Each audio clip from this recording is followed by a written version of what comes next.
AITAH, for not breaking up with my fiance after finding out he dated my cousin. A little backstory. When I was 10, my parents got a divorce because my dad cheated on my mom with his best friend, which resulted in my now half-sibling. During this time, my dad's side of the family slowly started distancing themselves from my mom to keep the peace and to be around my dad's new family. Ever since then, my relationship with my dad has soured. When I was 18, my paternal and maternal grandparents threw me a graduation party. I specifically told my dad that I didn't want his now wife or my half-brother to come. My mom had just healed and I didn't want any negativity. He gave me a hard time about it but eventually agreed. The day comes and what do you know? He brings them. I confronted my dad and said a lot of things that I do regret, and then I left the party. Later that night, I got texts from my dad's side calling me the asshole and disrespectful for what I said to him. I even got a text from my cousin, who I thought I was close with, saying it's been 8 years, my mom shouldn't still be upset about it, and I need to let it go. Ever since then, I've cut contact with a lot of people on that side of the family. Now, I met my fiance 3 years ago at a work event. We got serious fast and moved in together after a year. He proposed to me on Valentine's Day, and it was everything I could wish for. Since I'm not really big on social media and don't post much, I decided to post an engagement announcement on Instagram. After a few hours, I started getting angry DMs from my cousin. It turns out she and my fiance dated when they were 20 and broke up a year before I met him. I found out she cheated on him with one of his close friends, and that's why they broke up.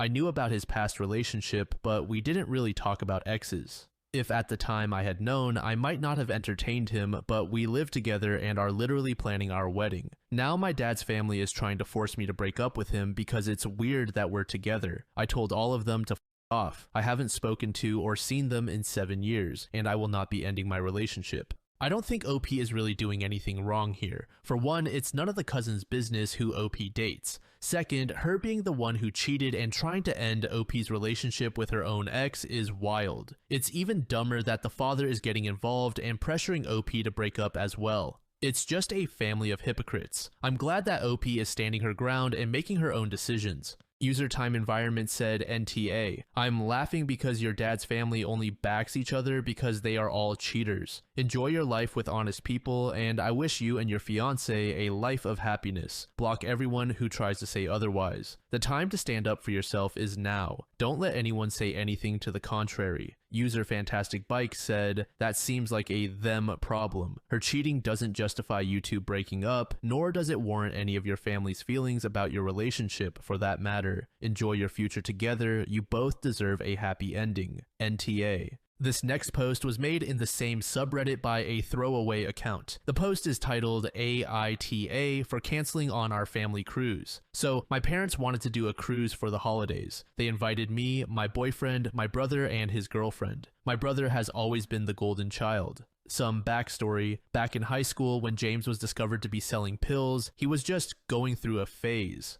Meanwhile, when I got caught smoking weed, my parents threatened to kick me out. James lost his scholarship and dropped out of college 3 different times, but he's still perfect. I graduated a semester late and didn't try hard enough. James still lives in the state where he attended college, and I live in my home state near my parents. He doesn't work and is not currently in school. My parents buy him flights all the time to come visit, but don't buy me a flight to go see him or go anywhere else. My parents sent him money for rent and life necessities. He bought a $2,000 dog recently with that money. When I got my first big job at age 22, my parents immediately kicked me off their insurance since I had the option of benefits. James was on their insurance until he turned 26. Last year, I got laid off and moved back in with my parents to save money. When I got my new job, my parents told me I needed to pay $10K in back rent, which was never discussed previously. This has been a pattern my whole life. James gets everything handed to him while I have to work my ass off. So now, back to the cruise. My parents said they wanted to do this and bought tickets for themselves, James, and his girlfriend. They told me to get my own ticket since I have a well-paying job. I was super upset and told them it wasn't fair that I was the only one who had to buy my own ticket. My parents said I was acting spoiled and that green wasn't a good look on me. I am so tired of hearing that phrase at this point. They said it's not like I had to get a nice room since we'd be outside most of the time anyway, which is true, but then why get James a nice room? I decided I had enough and wasn't going. But here's where I may be the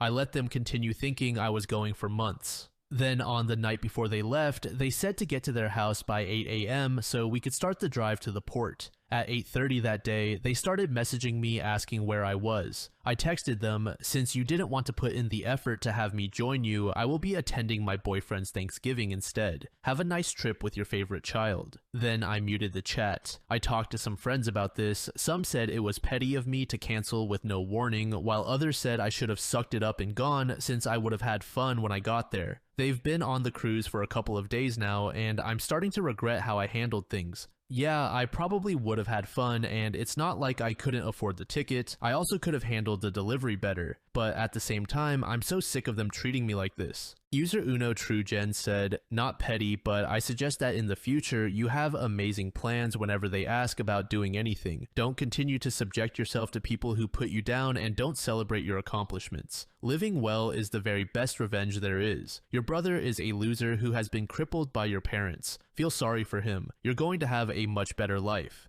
NTA." Klaus said, "It was definitely petty, but honestly, why would you want to spend more time with a family that treats you like that? I understand them helping your brother since he can't afford it and it's their money, but to imply that you're jealous when they're clearly favoring him all the time?" They still went on the cruise, so I don't think it was a big deal. I'd recommend going low to no contact with them since they seem indifferent to your presence, and it would save you a lot of trouble too. User Sudden Pomegranate said, "NTA, your parents are very likely narcissistic, and I can tell you that James will get his dues in some way or another, likely in a few years when we see his girlfriend asking for advice on her over-involved mother-in-law and mummy's boy husband. My in-laws use the same phrases. They would borrow money from my partner, make him pay rent, and still refuse to pay him back because I think you've had enough out of us, while simultaneously buying his younger sister a car and then another car when she crashed that one within a month. He was constantly called jealous, faced threats of homelessness, and was treated like a literal slave, while his siblings were treated like royalty. I can tell you that this is a form of triangulation. Normal parents don't have a golden child. They pick and choose which one to favor and use it to pit their children against each other. That way, when you finally have had enough of the BS and speak out about it, you just look like a liar and a drama queen because your golden sibling preaches about how the sun shines out of their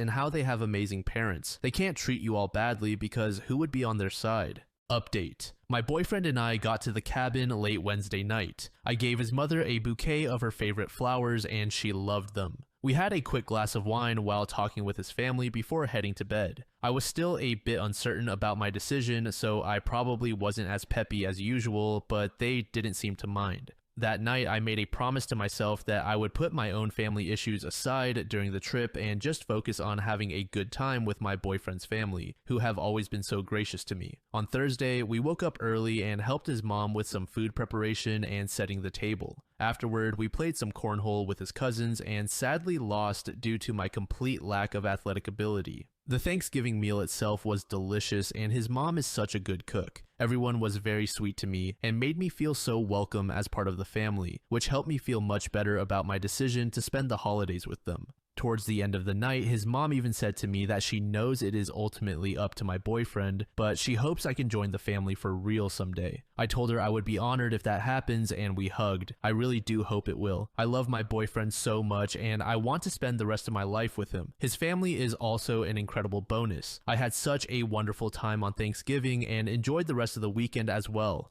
We went on some great hikes, hung around by the bonfire, played board games, and watched movies. My boyfriend also spent some time looking after his little nephew, and watching them play with Legos together definitely gave me some slight baby fever. We got back yesterday afternoon and I am already missing everything. It was genuinely a blast, and there was no family drama, which made my own family seem like even more of a mess. I feel like I'm rambling a bit now, but I'm just so excited to share what a good time I had during the holiday and that I definitely made the right decision. Unfortunately, this update isn't entirely positive. I wish it could be. My parents reached out last night and they still weren't happy about my choice. I guess the sea air and unlimited drinks didn't do enough to relax them. My dad sent a passive-aggressive text with cruise pictures that said, "Sad that you chose not to be with your family in such beautiful places." I sent back a picture from my trip with my boyfriend's family and replied, "Looks like you guys had a good time, so did we." Then my mom called and said she hoped I regretted missing out on a great family vacation and spoiling their memory due to a petty grudge against my brother. I told her my issue wasn't with James, but rather their unfair preferential treatment between the two of us. My mom said that I was being unfair by comparing our situations since James needs help while he figures out his direction in life, and that I've always been much more independent. I told her the only reason that's true is because they never truly allowed me to depend on them. She said she wasn't going to apologize for raising a self-sufficient daughter and that I should either grow up and be grateful for everything they've done or leave them alone for good and break their hearts all at once instead of doing it piece by piece. She called me cruel for dangling the hope of a wonderful holiday only to snatch it away at the last second. I was really upset by this point and pointed out multiple examples of how they prioritized James, hoping I could finally make her understand how growing up like this has affected me. My mom said I had a lot of nerve to put their parenting under a microscope when I have no children myself and have never had to make tough decisions. I had enough of the conversation and said, "I guess I'll just leave you guys alone like you want since I'll never be enough for this family anyway." I hung up and started crying, but my boyfriend was really supportive as always, and we spent the rest of the night eating ice cream and watching the Hunger Games to cheer me up.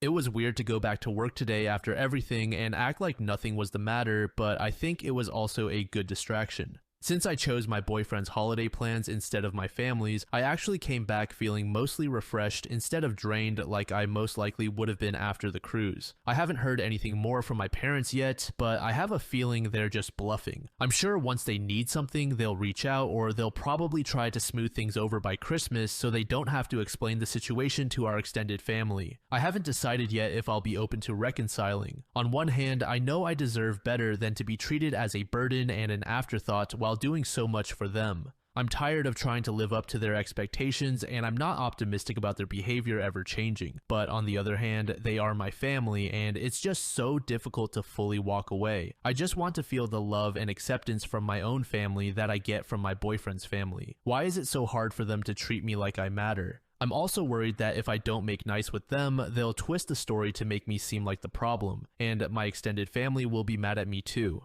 There are people I like within my family, but my parents have a lot of influence over everyone's opinions. I don't know if it's worth putting up with them to at least keep some ties to my family, or if it would be better to accept the loss and move on from a dynamic where I am clearly not appreciated. I want to keep my brother at least, but maybe I'm just holding on to the past, and that version of James doesn't exist anymore. I hope that's not true. I just don't know how to get through to him since he is so brainwashed by my parents and thinks they can do no wrong. I'm not sure if I'll ever truly get my brother back. I've got some big things to think about now, and I don't know if I'm ready to make such a major change in my life. I do believe I'd feel much freer and lighter if I at least distance myself from them and maybe even cut contact entirely. I guess I'll just have to see what happens. I'm sure I already know the answer to this, but is it stupid to still hold out hope that things can work out? Update 2. I'm going to try to keep this one brief since my last update was so long. I'm not sure how to link my previous posts since I'm on mobile, but they're available on my profile. I took the advice of some commenters and reached out to my favorite aunt. I told her that unfortunately I would not be at Christmas this year and that I would be taking a break from the family for my own mental health.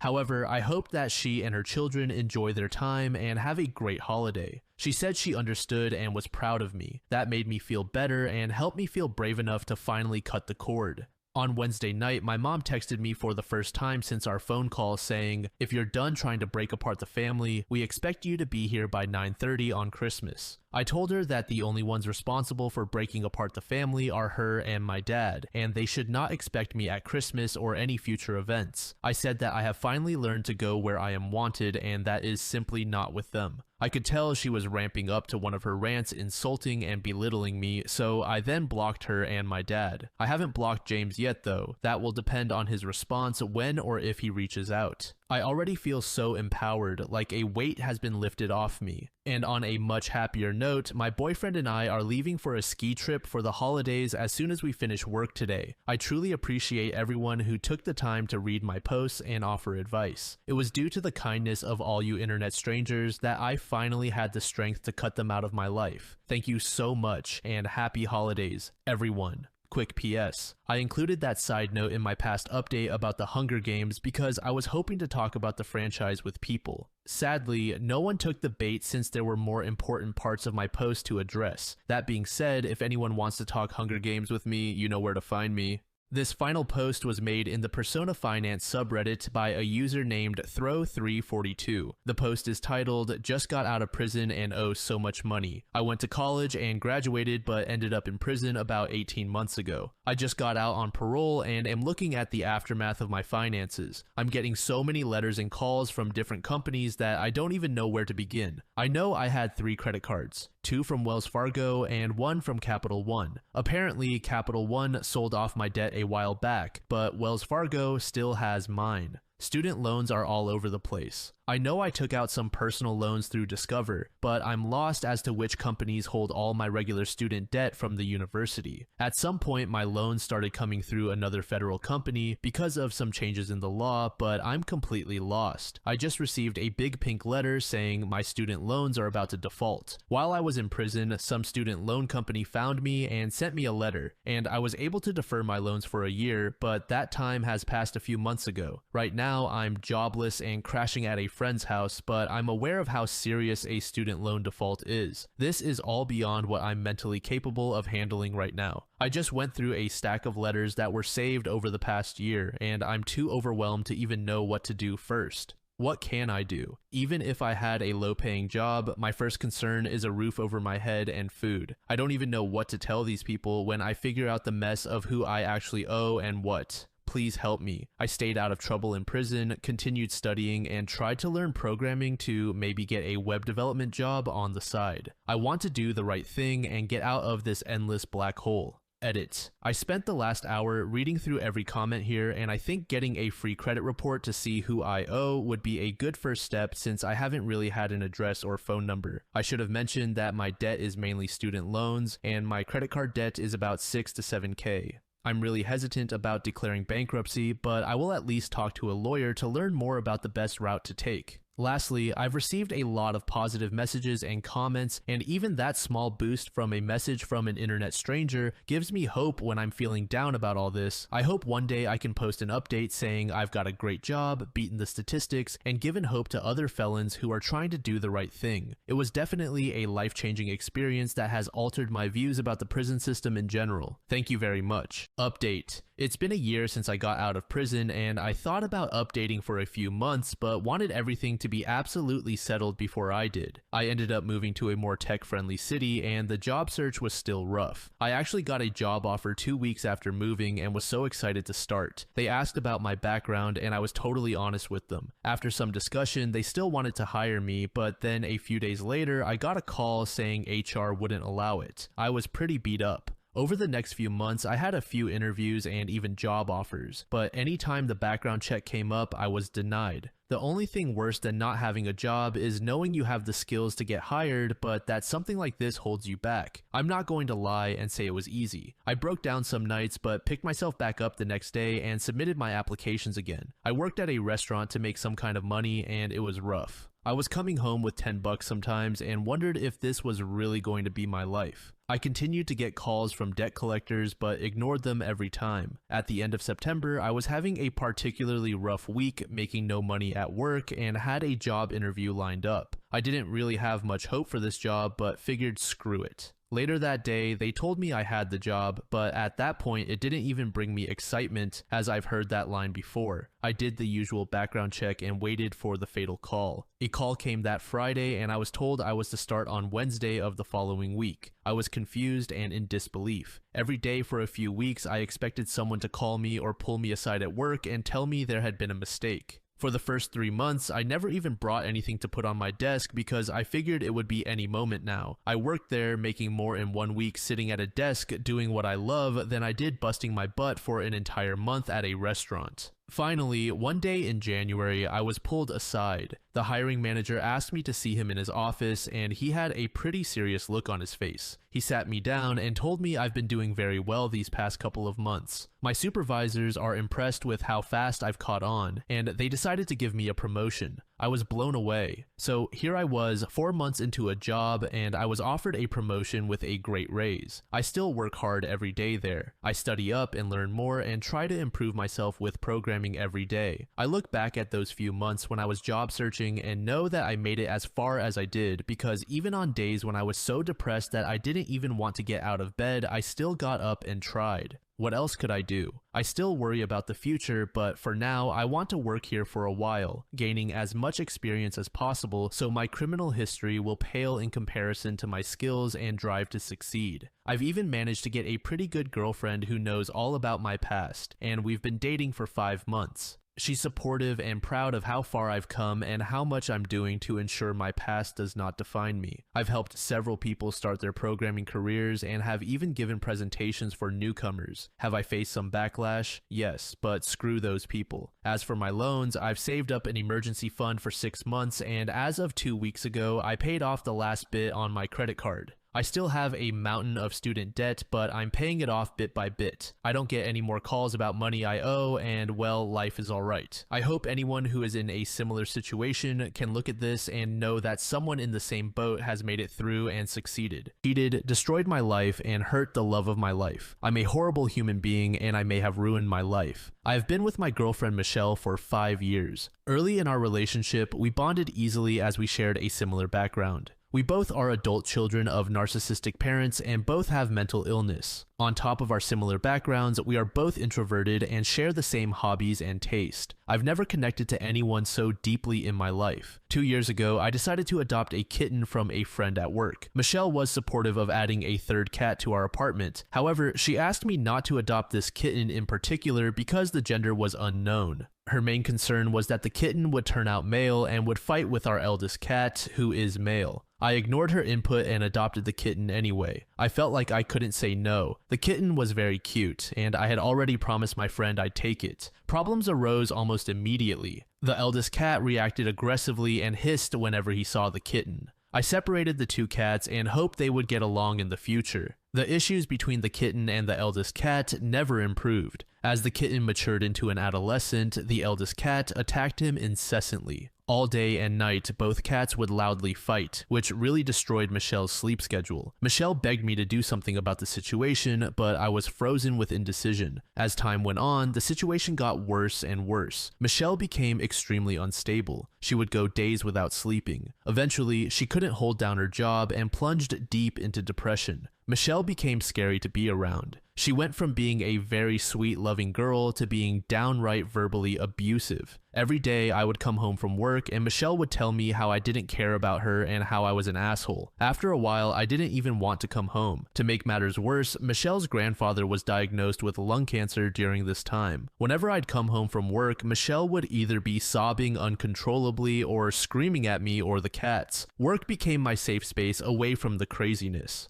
As the months went on, I met a new girl at work named Justine. Justine became my trainee, and we spent a lot of time together. I would confide in Justine about my home life. Justine was extremely supportive and advised me to leave Michelle. Justine told me that Michelle was a horrible, abusive person and that I deserved better. I believed her. Justine and I connected deeper and deeper over the next 3 months. I would go home, Michelle would berate me, and Justine would keep me sane by texting me and comforting me. Michelle just kept spiraling lower and lower every day. Eventually, Michelle began hallucinating and having what I now know were panic attacks. It was at this point I felt the relationship was doomed. I sat in an ER waiting room on Michelle's birthday while the doctor treated her for her first panic attack. I knew at this point Justine wasn't going to wait around forever for me. I felt like I couldn't be alone and needed Justine. A week later, I dumped Michelle and moved in with Justine. Michelle was devastated by my cheating, and her brother came and got her from our apartment. After she settled into her brother's house, she still kept in contact with me. I don't think she had anyone else to talk to. I felt bad about what had happened, but I couldn't take the stress, so I mostly ignored her. My now ex begged me to come back almost daily and at one point tried to commit suicide by overdosing on pills. Her brother was not very supportive, and I suspect he verbally abused her during all of this. At this point, I'm with Justine, but Michelle convinced me to start meeting up with her to hook up. I figured I owed her the physical comfort, and I did still find her very attractive. So I started meeting up at hotels with Michelle, hooking up and heading home afterwards to Justine. It wasn't long before Justine caught wind. I got caught multiple times, but I kept seeing both Michelle and Justine for the next 6 months.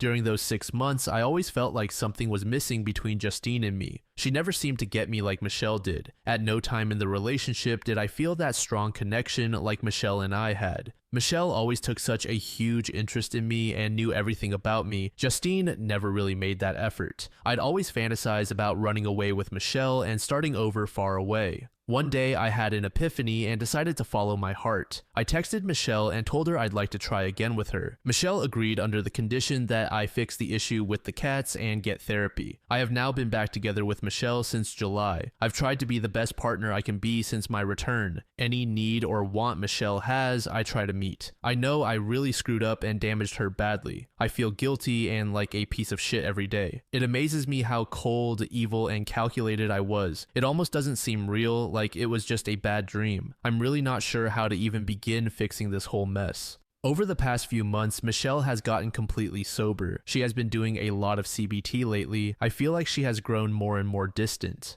Last night, she told me I am a fair weather boyfriend, and she has accepted that I will never be there for her in difficult times. She is now planning to leave me, her main reason being that I haven't started therapy. Everything has just been so overwhelming, and I don't know how to start fixing this. Not to mention therapy is expensive, and I don't know if I can afford it. I don't know what to do anymore. The only person who has ever shown me true love and interest is about to walk out on me. It hurts really bad, but I know I only have myself to blame for this. I screwed up a once-in-a-lifetime love with someone who genuinely cared about me. I am so lost, scared, and disgusted with myself. I wish I had a time machine. I wish I could undo all of this. Can I fix this? User Yes Please said, honestly, she should leave you. You haven't done therapy, and you clearly don't care about the needs of others, despite what you profess. Deeds, not words. You come off as very selfish and don't take responsibility for the intentional distress you inflicted on 2 people. You intentionally hurt people, and all you can do is write about yourself. For example, I just skimmed and counted 90 first-person pronouns. You are focused more on your own pity party than on getting some therapy, which is the bare minimum you could do after domestically abusing 2 women through infidelity. You want this all to go away and not learn why you abused people.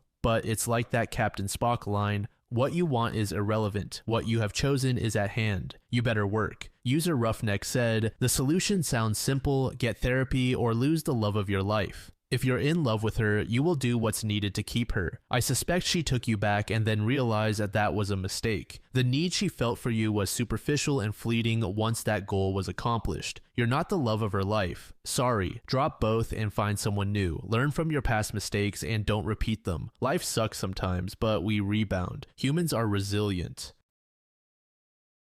This next post was made in the Off My Chest subreddit by a throwaway account. The post is titled, I am battling cancer. I'm gay, but I realized I love my male best friend. I need to vent all my thoughts and am looking for advice on whether to tell him or not. This is going to be a long post because I'm emotionally flooded and a rambler. I need to get it off my chest. My dearest friend in the world is a man named James. I'd try to describe how great he is, but it's honestly easier just to tell you the story. James and I grew up in the same town, a conservative Christian town in Nowhere, USA. The first time I met him was on the playground at school. He saw me sitting alone under a tree and came over to ask if I wanted to play with him and his friends. I said no, but he noticed I was reading a book about space. So he sat down next to me and asked which planet I thought would be the coolest to visit. We ended up talking for the rest of recess about what we thought the other planets might be like. And when we went back to class, he introduced me to his friends as my new friend. We were inseparable from that point on. It was one of those things where the entire town, our parents included, had us married off by age 8 or something. We didn't understand at the time, of course, but I would go on family trips with his family, stay over at his place, and vice versa through most of elementary school. We would get in trouble for talking during class every day, though not really because the teachers all loved him. We were best friends. When we finally reached the awkward teenage years and dating became a thing, he asked me to the first school dance and I said yes. We sort of started dating by default. I don't think we ever talked about it explicitly, but I just started calling him my boyfriend to other people and we went with that.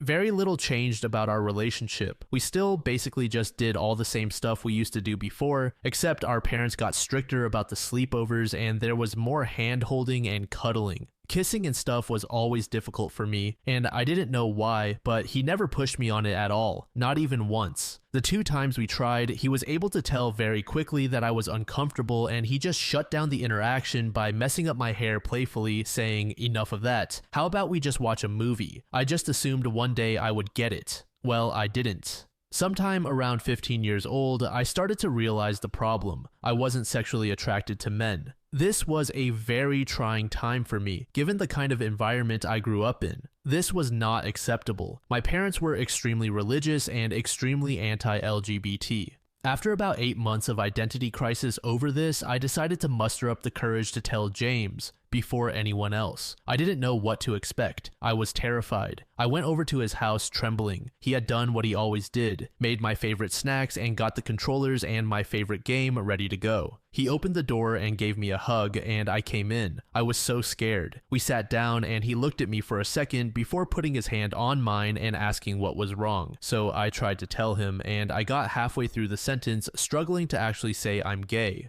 before he just interrupted me and said, "You're gay. Yes, I know. Is there anything else?" Followed by that goofy smile I love so much. I just froze in place. I asked him if he was mad and he just laughed and told me he loved me the way I was and this was the way I was. I just started crying and jumped into his arms. It felt like at least 10 minutes that I cried before he finally interrupted me in characteristic fashion, remarking, "However, I will be mad if you let the pizza rolls I made get cold. So how about we stop crying and start eating?" We stayed best friends after that. We never actually had a breakup talk, but we did start to date other people. We talked and hung out almost every day until he graduated and went away to a big name college. The night before he left, he came and picked me up and we drove around town and hit all our favorite spots. He drove me back home at 3 a.m. or something in the rain, and I took his hand during the drive home and fell asleep on his shoulder. I remember wondering then for a moment if I should just marry him anyway, but he was going away to college and I'm not attracted to men, so it probably couldn't work no matter how I felt about him otherwise. He promised to stay in touch, but I didn't know if that would happen.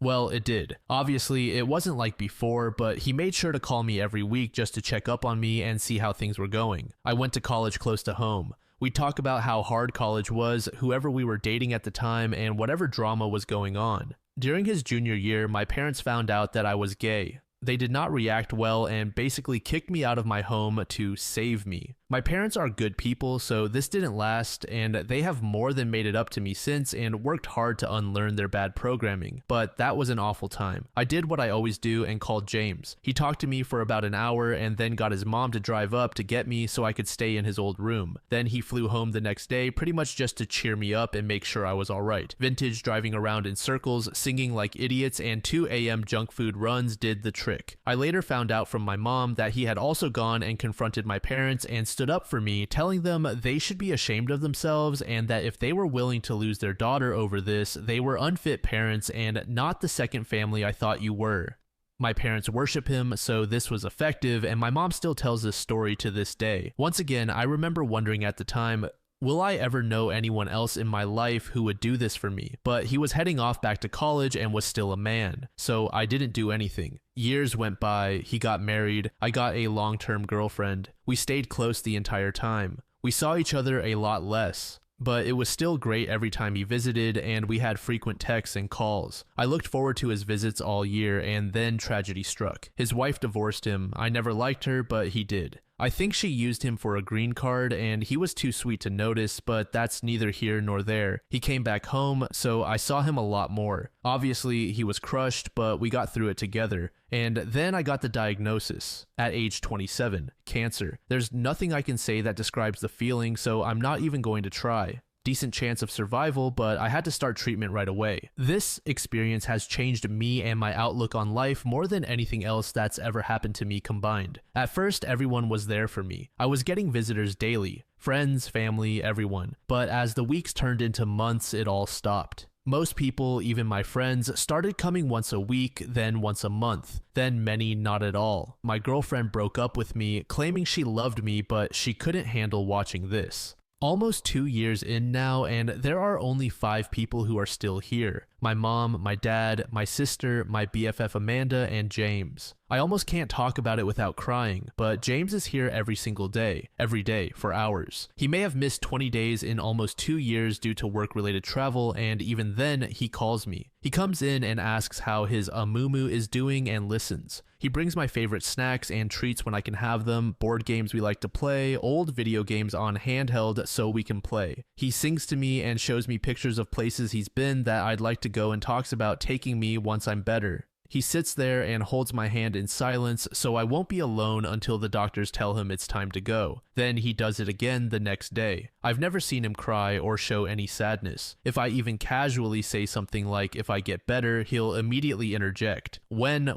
you get better. He just won't give up on me. The only other person who is there like this is my mom. Even my dad, sister, and Amanda, who have also shown up in big ways, are not this consistent. My mom is the #1 all-time James fangirl. A long time ago, she stopped that. But about 3 months ago, she made probably her first comment of that kind in around 7 years. I guess there are a few things she said. The first was, pay attention to the people who are still here now. They're the people who always will be. They're the people who love you and not just what you can do for them. This sort of set me off on a months-long train of thought that led to this post. Amanda and my sister also make a lot of comments about James. Both like him, and Amanda told me a few visits ago that she thinks I love him, and one reason none of my other relationships have worked out is that the other person can always tell they're #2 everywhere but the bedroom.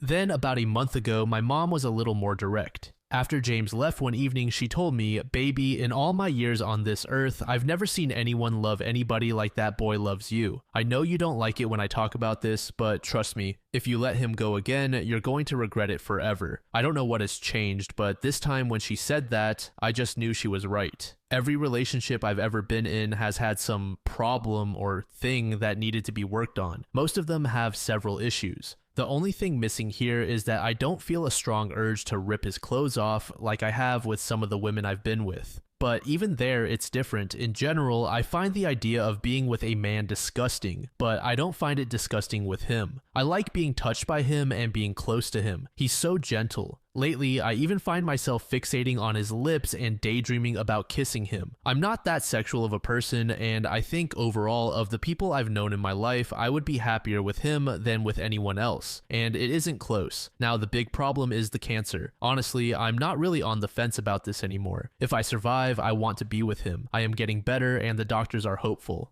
But I am not sure if I should tell him now or not. I want to tell him so badly. I want him to know how much I love him. Lovers have come and gone for both of us, but every time I close my eyes and think about times I felt truly loved, understood, and accepted, it's always his smiling face I see. When I think about times I felt warm and safe, it's his arms I feel wrapping around me like a warm blanket just my size. His voice I hear saying, "Don't worry, Amumu, it'll be alright," or cracking some silly joke. I want him to know that I want him with me, by my side, forever. There's nowhere I'd rather be than wherever he is, doing absolutely anything. Cuddling up on the couch, making jokes about stupid movies, playing our favorite video games, talking about life until 2 a.m., driving around in circles while he sings boy band songs like a goofball. I don't care as long as he's there too. I want him to know that if I survive this, we will be together. That's what I want. That's all I want. He's all I want. But I'm scared to tell him because I don't know what's going to happen. If I don't make it, would it have been kinder to just keep this to myself? If you were him and in this position, would you want me to tell you how I feel? A few days later, OP gave us an update. If you want the original story, it has a similar title. Here is my update. So tonight I told James, I told him everything. Gosh, I just wish I could relive this night over and over again.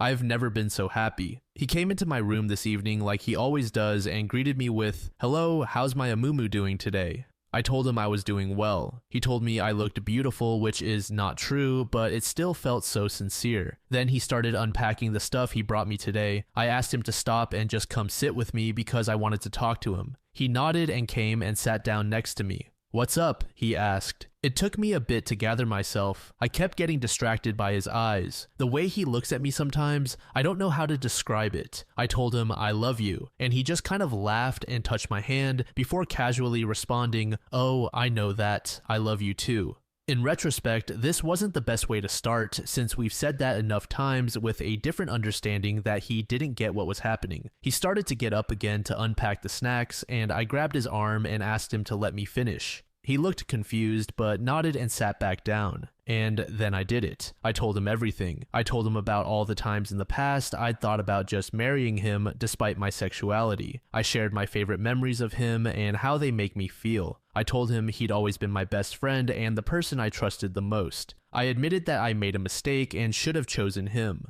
Then I basically devolved into reciting the last paragraph of my first post to him. He's the face I see when I think about feeling loved, the embrace I feel when I think about being safe. It doesn't matter what we do. If we're together, I'm happy, and he's the only thing I want for the rest of my life. He basically froze. He said nothing, just looked at me as I spilled everything. I'm not sure he even blinked. When I finished and looked up at him, he was sitting there like a statue with his mouth slightly open, as if he forgot to breathe. James always knows what to say, so this was a little unnerving for me. I started to ask him if everything was alright, but before I could finish, his expression broke. He exhaled into a weak but incredibly tender, quivering smile and reached out to pull me into a hug. I buried my head in his chest as his arms wrapped around me. I just melted into him. He was so gentle. It felt so easy. It felt so right. Then he started crying, and then I started crying. He's been coming here through 2 years of cancer treatment, and I'd never seen him cry until now. He held me for a while, but however long it wasn't long enough.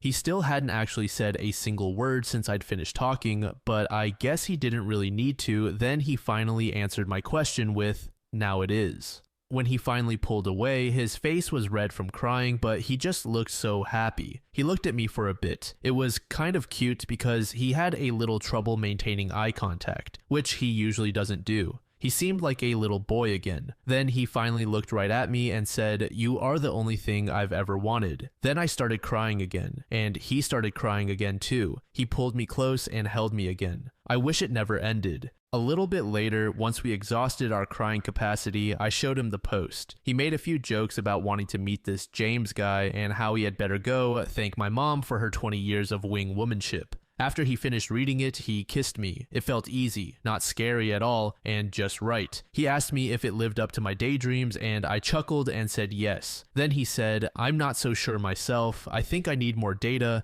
and kissed me again. After that, we started talking, and I guess he told me everything too. He said he'd loved me since we were little kids. He told me he still has every drawing, letter, and craft I ever made for him in a safe that he took with him to college and has carried everywhere he's ever lived. We talked about the day I came out to him as gay and how he'd figured it out earlier, but he struggled to accept it for months in secret because he had lived his entire life up to that point, assuming we would be a family and wanting nothing else. He told me he thought about our last night before college all the time and kept hoping that entire night I'd say something before he left because then he'd have transferred colleges to stay with me. He told me he actually took a very long way home just to prolong the time when we were holding hands and I was sleeping on his shoulder, and that it was to this day his favorite memory. Then he looked at me with those piercing green eyes and said, "For me, there has never been anyone else." He loved me once and then struggled through a bunch of rebounds. Even though he had learned to bury it and move on with life and was happy in our friendship, his heart had only ever belonged to me.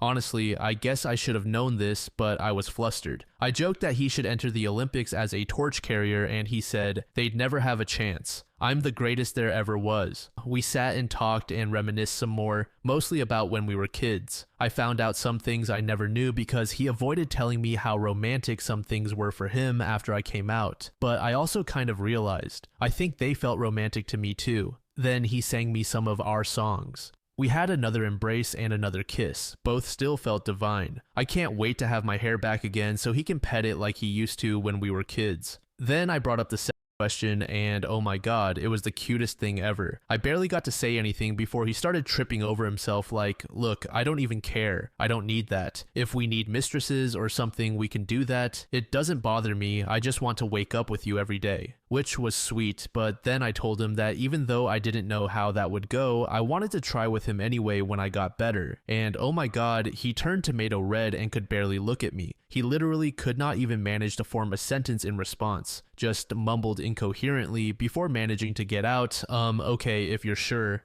This man has been married and had 6 girlfriends, but he completely falls all over himself at the thought. God, it was adorable. This is the only thing I'm still a little worried about, but I do want to try. I mean, I liked the kissing, which I thought was completely impossible. And I know that if it doesn't turn out well, it won't ruin anything. We'll still be together and just figure something else out for that one need. Then we talked about the cancer. He is so sure I'm going to make it. It's so touching. It took a little while to get him to take the other possibility seriously. When I finally did and told him that it's the reason I didn't tell him sooner, he held my hand and told me that if that happens, he'd be okay because he'll always know that he was one of the lucky ones because he was mine. Jesus Christ, I almost lost it. Then he said, if we don't have that much time left, we better make sure every minute counts. I said, that's pretty hard to do in a hospital, and he replied, what do you mean? We're both here, and that makes this the best place on earth. Dear God, what did I do to deserve this man? I teared up again, and he held me one last time.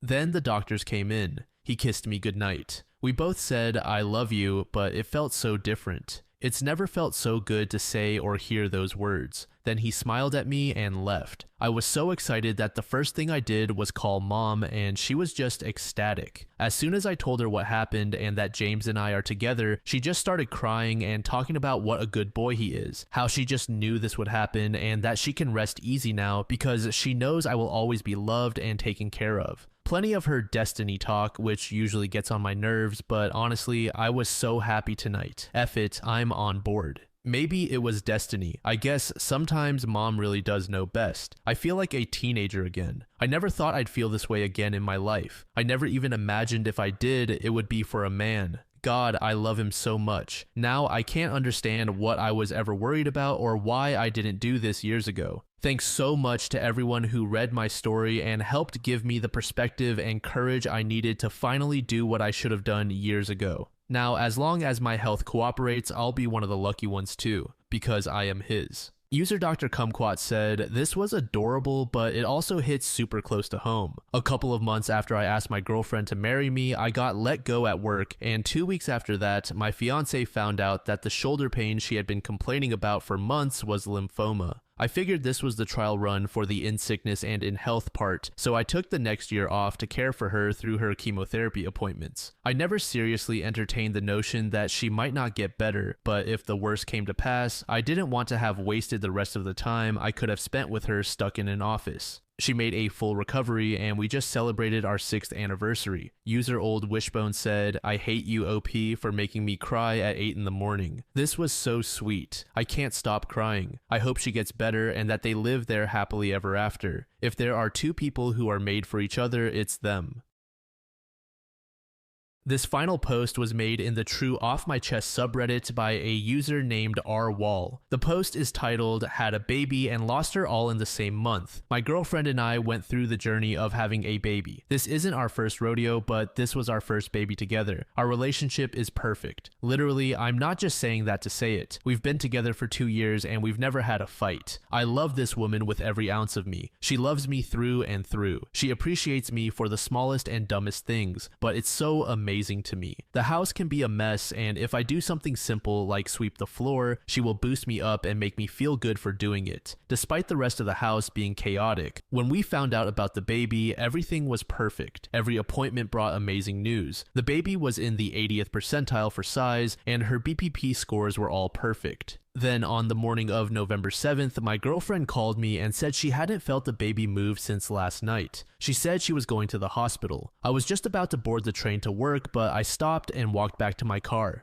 She picked me up and we went to the hospital where my girlfriend was monitored. Nothing improved, so they decided to do an emergency C-section. When the baby was born, she wasn't moving or breathing. She was gray. It took them maybe a minute or so to get her breathing, but she never cried. They took her to the NICU and I proceeded to go with her. I held her hand and she gave a light squeeze, but she was sleeping, so I didn't think anything of it. After about an hour, I went back to check on my girlfriend, and we decided to have dinner. After dinner, we noticed that the camera watching the baby was off. The doctor answered and said a nurse had noticed she was having seizure-like activity and that they were watching her closely. They told us she had had 2 seizures and that they wanted to transfer her to a better hospital. She was monitored for 24 hours and later got an MRI. She was diagnosed with hypoxic ischemic encephalopathy. Sadly, she passed away at 15 days old. It's been a difficult journey. I have a life insurance policy and am able to claim my dependents. She was my dependent. I'm getting about $20K from my daughter's death and I feel kind of bad about it. My career is just getting kicked off. This money will help me buy a ring to propose and assist my soon-to-be fiancé and me in buying our second home.